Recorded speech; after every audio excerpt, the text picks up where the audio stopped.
Bwana Yesu asifiwe sana. Haleluya. Haleluya. Kizazi hiki hakitaki ushirika. Na kanisa lolote ambalo halina ushirika haliwezi kuwa na nguvu ya kumwangusha adui.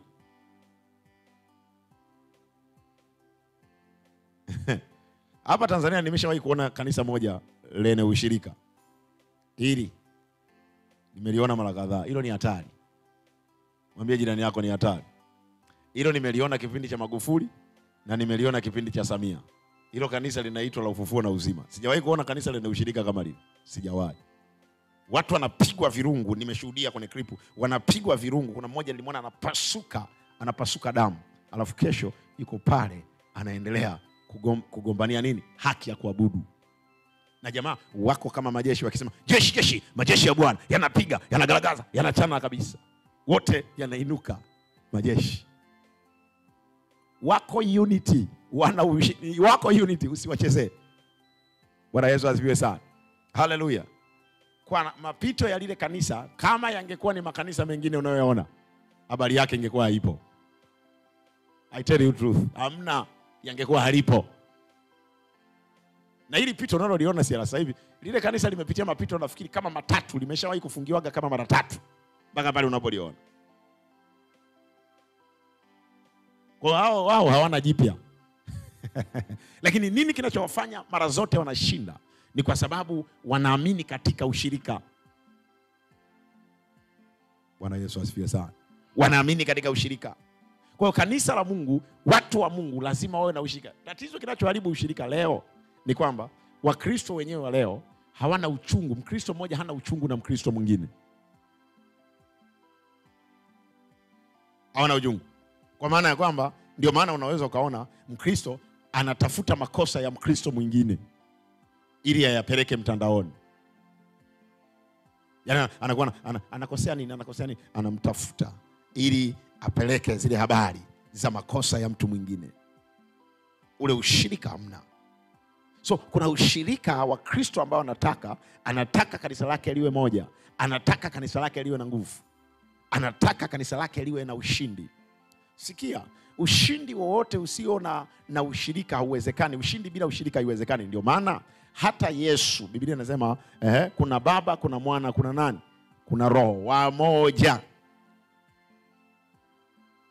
Kwa sababu assignment ya kuja kuokoa huku alikuja kuifanya Yesu. Mungu akavaa mwili. Assignment. Sawa Haleluya.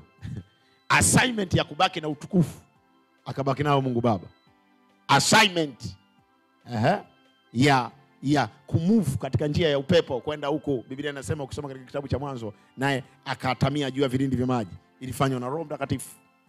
Lakini ni Mungu yeye yule katika hali ya ushirika. Kwa hiyo ushirika ni kitu cha muhimu. Lazima ufike mahali uwe na ushirika. Usiwe ni kanisa ambalo linaweza yani upo kwamba sema leo mimi naingia kwa kuhani Musa. Kesho mimi naingia kwa Mamposa. Kesho kutwa naingia kwa Muhini. Kesho kutwa naingia kwa Ufufuo na Uzima. Kesho kutwa naingia kwa Manyema. Kesho kutwa naingia kwa Kakagaga. Usiwe hivyo. Haleluya. Lazima uwe na ushirika. Haleluya. Lazima uwe na ushirika. Sasa, haya tukuulize. Wewe ni wa ukoo gani sasa?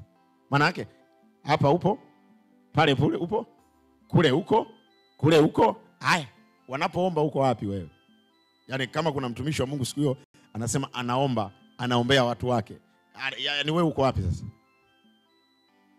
Pacha, uko wapi? Maana yake sasa wewe una miguu mingi kama nani unajua? Yule nani anatembea jongoo? Una miguu mingi. Kwa hiyo matokeo yake utaingia kwenye moto. Una miguu mingi mno. Acha kuwa na miguu mingi. Lazima utafute ushirika mmoja. Bwana Yesu asifiwe sana.